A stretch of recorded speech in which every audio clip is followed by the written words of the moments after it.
Hey, Sean, good morning. Morning, Gary. Can you give us an update on Matthew Stafford's hand and what He's exactly good. he's dealing with? Yeah, just he got a little sprain on his index finger. You guys saw, kind of hit the helmet.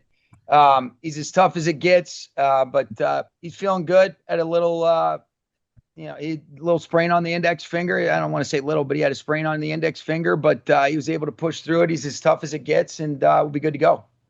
Did he have, do you know what kind of tests he had? Was it MRI, X-rays, or I don't everything? know about all that. I just know he's good. I know that when Reggie tells me everything is checked out and we're good, and he's going to be good to go. And that's the most important thing. And anything other than that, that was what I wanted to hear. Will he have to wear any kind of device or splint or glove or anything on his hand? Do you know? I don't know. I don't think no. That hasn't been anything we've discussed. As far as the weather, the actual temperature, you have to talk to him about that. Those are personal preferences. Seems like it's going to be pretty damn cold. Get your freaking gloves on, Gary. What about what's Kevin Dotson's? He's making great progress. I was really encouraged. I thought he had a great week last week. Optimistic about what that looks like for this week. Been proud as hell of how Justin Dedich has battled, but the expectations, and I know Kevin's preparing to go play this week, and we're gonna really push that thing and see how he feels with the optimism that there's a good chance that he makes it. And Terrence Ferguson and some of the other guys, Feel really what's good about Terrence. Terrence and Josh Wallace are the other guys that are looking really good. They were right up until kickoff. There was a possibility that they could make it. Kevin obviously was the one guy that we did rule out, and been really pleased with his progress, but just based on the nature of some of the things his position would require. But with some of those other guys, it's looking pretty good. um Chris Shula, Mike LaFleur, and Nate Shieldhaas's names, have come up in reports in terms of guys that will be interviewing virtually this Yep. week. Are you concerned at all about focus? And what, if any, advice do you give these guys as they go through the Yeah, process? no, I'm not. I'm not at all concerned. I think these guys do a great job. I think they understand. I think the way that it's set up and situated is there's times, and at this portion of the interview process, it's more get to know each other. You're not diving into some of the depths that maybe the latter parts of these interview processes can entail. But it's a tremendous credit to those guys. They're well deserving, and like I've said, we've got a bunch of capable, great leaders on our coaching staff, guys that elevate our players, our situation. I'm happy for them, and I'm not at all concerned about it being a distraction because of how those guys are. And in a lot of instances, I think them just being themselves will be the most appropriate way to handle it all because of who they are, most importantly as people, but also as coaches with incredible capacity. And finally, this is the 9 year, well, no, yeah. You were hired on January 12th, 2017. Is that right? Yes, yes. So when you think Can back remember on, you looking at me, Gary, like, what the hell are the Rams thinking? And if you say otherwise, you're lying. no, but does that seem like yesterday? Does that seem like a long time ago or what? How does it feel to you? Feels like a long time ago, man.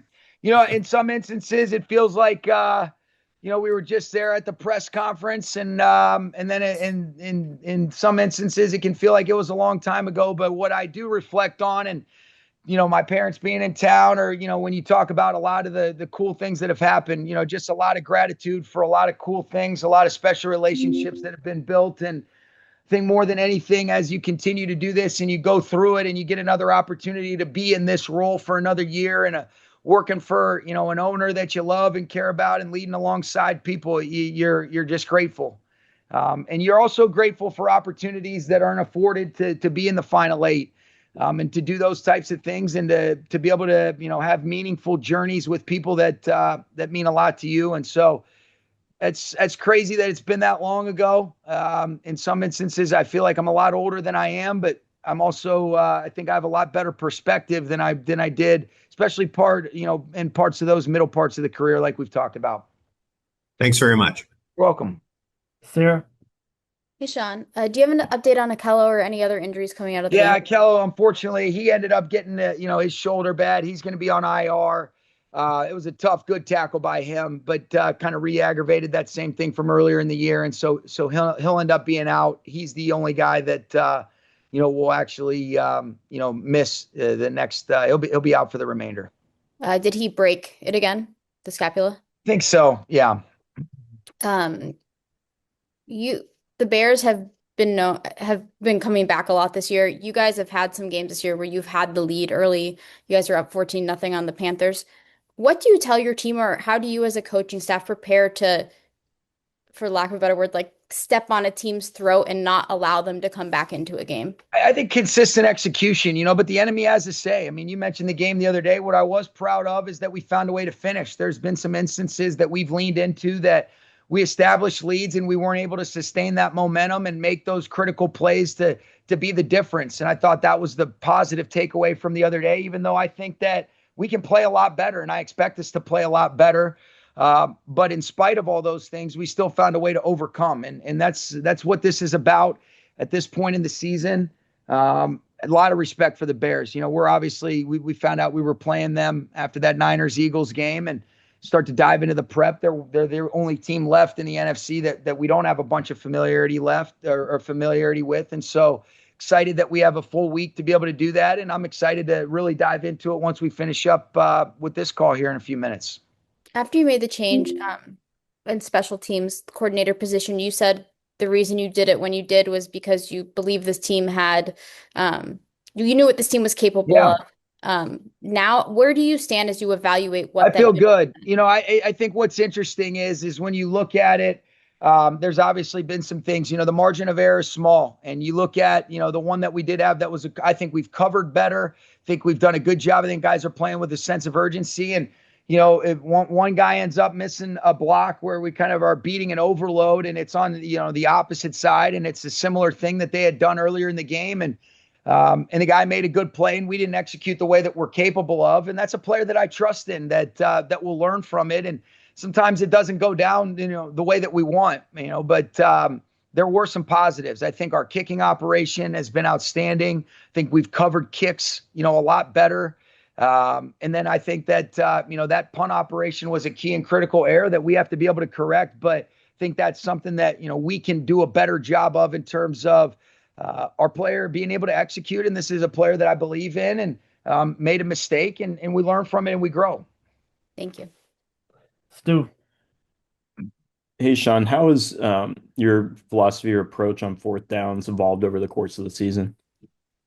I don't know how much it's evolved as much as, you have confidence in the guys to be able to execute. There's certain moments where, the analytics weighs a huge part in those decisions, as does, kind of the feel for the flow of the game. And then whether you like what you're anticipating and some of the things that could arise. I think it's served us well for the most part. Obviously, we had one the other day that it didn't go down for us, but thought it offered an opportunity for us to really be able to open that game up, especially knowing you were getting the ball coming out of the half. And that wasn't a great situation in terms of how it unfolded for us, but don't necessarily regret the decision. But you always look at things and you say, all right, if we had it again, how would we do it differently? What was the thought process in the midst of it? And, Smashball's done an excellent job of helping facilitate, good decisions. And I'm not going to be I'll be the first to admit when I make mistakes and if I would do it differently. And, the one the other day is one that you could go back and forth on. If it worked, you got a chance to open it up. And in the moment, I felt like the thought process was sound. But the way that, we were playing, if you said you make it a 20-7 game at that point, would that have been a good approach? And it certainly could have. And we didn't decide to do that. And then lastly, for me, just what stands out about not only just the system that Ben Johnson has in place, but also his rapport as a play calling head coach with Caleb Williams and what that's all looked like for Chicago this year. Yeah, I think he does a great job. I've studied him really closely from when he took over and started doing it in Detroit. And I think the guys that do the best job are the ones that you can see there's a true understanding of, what defenses are doing and an intent to try to be able to manipulate a lot of the rules and the coaching points and to really try to attack your front mechanics, your coverage contours, understand some of the percentages of what you're doing situationally, and then being able to maximize his players' skill sets. I mean, you can see there's a philosophy and a core beliefs in terms of how he wants to build it. You look at the free agents they signed, you look at the guys that they drafted high up, taking the tight end and a lot of the instances where he was able to take advantage of Laporta in Detroit. But I think what shows his flexibility is the ability to have one of the best offenses, with a player like Jared, who's really special. And then being able to have, some similar foundational principles with Caleb, but also be able to accentuate the things that make him really unique with the athleticism, the ability to move the spot and then take advantage of their skill around it. So he does a damn good job. I think he's got a timely feel for when to be able to mix in some things like he did with the screen and go that allowed them to take the lead the other day. But we're excited about these challenges. This is what it's about. And, here we go. Thank you. Appreciate it. Adam. Hey, Sean. Harrison handled some gusty conditions in Carolina pretty well this week. Soldier Field's its own thing. But how have you kind of seen him handle the different things he's had to go up against this year and just generally his performance? He's been outstanding. I think he's one of those guys. It doesn't seem like his heart rate, it never raises. It just always stays the same. He's steady. Timing, there's a trust. I mean, you look at some of those elements the other day, and it was, you mentioned it, it was a lot windier than I think what the TV broadcast would seem to show. And especially even when you send him out, there was intermittent gusts, and we sent him out there, for one of those 40-yard field goals that it was really windy, and he drove that thing right down the pipe. Thought Jake, Ethan, and him did a nice job. I thought the protection was good. He's been a freaking stud. Been incredibly pleased with him. Saturday was the fifth straight game allowing 20 or more points. Just what is your evaluation of how the defense is playing right now? Yeah, I think there's some things that we can look at. The enemy has to say, we played some good teams. They made some good plays. You give credit to Carolina for the things that we did, but I know the standards that we have for what we can do defensively. I'm really excited about leaning in with our staff, being able to address the things that we can do at a better clip and try to apply it. That's all you can do. And how can we be present? How can we not live in the past, but being able to say like, all right, these are the things that we can do. And I think it first starts with, us looking at ourselves, say, let's do a great job of putting our players in the most advantageous spots to have successful outcomes. And then what is it about and what does it look like relative to the opponent we're playing and some of the things that they do schematically that can pose some issues, and how do we counter that? So more interested in how we do a great job with this week and how we move forward. But I think we can play better, and I'm excited about, being about it and not talking about it. And hopefully it shows when we play Sunday. You talked a little bit when about, we play Sunday. yes. You talked a little bit about the penalties on Saturday. Yep. How do you approach that in practice this week when it's been uncharacteristic for the team, but also, every penalty was from a different player? Yeah, you address it. You show the things, especially the pre-snap penalties, some of the post-snap stuff in terms of our just controlled aggression. We're not going to do that. So we're too good. You use them as learning opportunities. You show them, you be grateful that, hey, these really could have cost us. Fortunately, we were able to overcome it. That's not going to be the case if we do that same thing again. As the stakes get higher, the competition ramps up once you get into the divisional round. So you address it. You try to inspire the right approach and the right response. Make sure that there's a clear understanding of, all right, how do we correct it? That's what I'm interested in mostly is, correcting those things, learning from it, and making sure that they're not repeated. It's not about, isolating and making somebody feel like it's about, let's understand, this is about the collective. Guys don't want to do that. And then how do we correct that type of stuff and minimize our chances for, if somebody's going to get us, make them earn everything they get against us. We don't give them anything cheap. Thanks, Sean. You're welcome. Jordan. Hey, Sean. Good morning. Good morning. Understanding that you have dealt with assistants getting interview requests pretty much every year that you've been a head coach. What are some do's and don'ts that you've noticed about the approach to the process over the years? Things that, whether it's preparation of materials or time on task, what are some things you've noticed that work and things that maybe you'd caution against? Yeah. Here's what I would say. I think the most important thing is like, be yourself. I think in some instances you can sometimes be so scripted that it's not natural. It's like, all right, what are your core beliefs? What are the things that are going to be in alignment that if this is what you want to be about, what are the things you want to stand for? What are your key and critical philosophies in each of the different phases? And then most importantly, who are you surrounding yourself with what types of people does that really look like?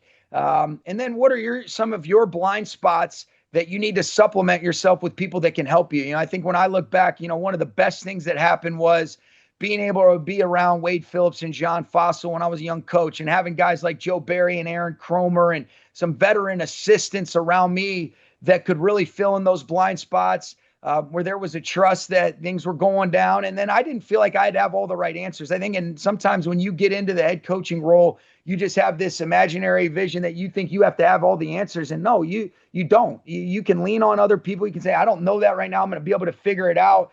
And I think you can impress people with your strengths, but you connect with them through your weaknesses and your vulnerability, but be themselves. And I think one of the things that serve guys well is that everything that we do here is a collaboration. It's not my culture. These are our cultures that we create year in and year out. And there's still similar principles, but there's some fluidity and flexibility. And what Chris or what Mike or Nate or Aubrey or whatever, I know there's a similar beliefs, but how they articulate it might be a little bit different. But I know there's alignment in terms of what we think. And I think that's important to be convicted in those things and then see if you fit, with the other people that are going to be in leadership roles. Like that alignment is key and critical. And then the don'ts are, don't ask me about interview stuff when we're in the middle of game planning. But to that point, is there a question about doing the actual job that sticks out to you that an assistant has asked you over the years that went on to then go do the job themselves? Yeah, I think that I think there's just so many examples. It's not necessarily one question. It's just different situations and scenarios that arise. And shoot, I mean, in year 9, there's things that have come up this year behind the scenes that, you're still trying to figure out what's the best way to address it. But I think the thing that you always have to be responsible for, and one of the things that I struggled with the most, is your responsibility is to the collective. And every decision you make, if it is with those core values in mind, in alignment with what's best for the collective, even though it doesn't always suit maybe that individual or that person, you have to have the courage to do that. And you have to care enough about people to be honest, even if it's stuff that they don't want to hear. I think a lot of the mistakes that I made, Jordan, early on, and I continue to try to learn from mistakes that we've talked about before, is, you want people to like you and respect you, but you got to be straightforward. You got to be comfortable delivering sometimes bad information with empathy and with honesty. And if everything is centered around what is best for the collective, and every decision I make starts with that in mind and allowing the principles and values to guide that decision making, you got to acknowledge that, hey, I've been wrong before, I'll be wrong again, but my intentions and my guiding principles are with what I think is best for our team. And if you do that, usually things are going to serve you well. But man, it's a lot easier said than done. And man, I'd have you guys here all day if I talked about the amount of mistakes and things I would do differently. But I think I've been fortunate enough to learn and be better, not perfect, but be better from that accumulation of experience. That it's been a long 9 years, Gary, since that January 12th, a handful of years ago. Thanks, Sean. Nate, then Dennis. Hey, Sean, what was your impression of how Quentin Lake handled his first game back in a while, and what do you feel like he was able to add to the defense? Yeah, the communication, the command, I thought he played tough at the point of attack, and I thought there were some things like anything, Steph and Kobe, when they're off a little bit, I said this to Devontae too, they need to get their shots up and knock some rust off. And I thought it was amazing having both of those guys out there. I know you didn't ask about Tay, but to get Devontae and Quentin back out there brought a big boost to the swag, the confidence, the communication, just the overall command. And then there's some things that I think is great to knock some rust off. They'll be the first to tell you, because of the standards they have, there were some plays they were proud of and some things that they can learn from. But overall, it was great having Q back out there, Nate. And then there'll be some technical things and some things just in space that I think he'll say, I can be better there. And he will be. With Caleb Williams, what have you noticed out of him that allows him, kind of no matter how the game is going, to show up the way he does in the fourth quarter? Yeah, just playmaking ability. I mean, explosive plays. I mean, you look at it, the other day, our Wi-Fi was a little bit choppy, but, making some critical plays off schedule. I mean, his ability to be able to make plays within the pocket, drive the ball to all parts of the field, but then be able to extend plays, keep his eyes down the field, and be able to make unbelievable throws off platform or create with his legs. But he's an explosive play waiting to happen. It's why they can get back in games and finish the way that they have. I think there's a belief that they've established, And I think when you have those types of successful outcomes, no different than Matthew the other day, I think he had full expectation to lead us down the field. I feel that when I watch Caleb and I watch that team. There's a belief that they can find ways to finish, and that's why they're in this situation. But he's going to be a nightmare to defend. And we're excited about diving into this prep because here we freaking go, man. Awesome. Thank you. You got it. Dennis. Good morning, Coach. How are you? I'm good. Thank you, Dennis. Following up on Nate's question about Caleb, what does it take to contain the explosiveness of Caleb Williams? Well, I think it's easier said than done. It takes great rush integrity, great ability to be able to, earn the right to rush and not allow him to have escape angles and understand what are the things that he does when he's at his best and try to be able to minimize those things. So we're going to dive into that. But it takes all 11. These are collective efforts. You got to be willing to strain a little bit longer. Normally you say those plays are 4 to 6, not with this guy. And so we have to be able to dig a little bit deeper. We have to be able to play a little bit harder, play a little bit faster, and play a little bit more connected so that you don't allow him to have the opportunity to, make plays in rhythm. And then when the things get really scary, or, it's that second reaction play that he seems like he's, finding ways to be able to create, and guys have a good rapport, being able to work off schedule with them on those. And it's why they're in the position they're in. It's why they're NFC North champs, and it's why they're the 2 seed, and we're going there, and it's going to be a great atmosphere and environment. And he's done a hell of a job to put his team in this position as the quarterback. As a follow-up, how much does the front seven dictate what the back end does on for your defense? Oh man, it's 11 as one, but it's a tremendously.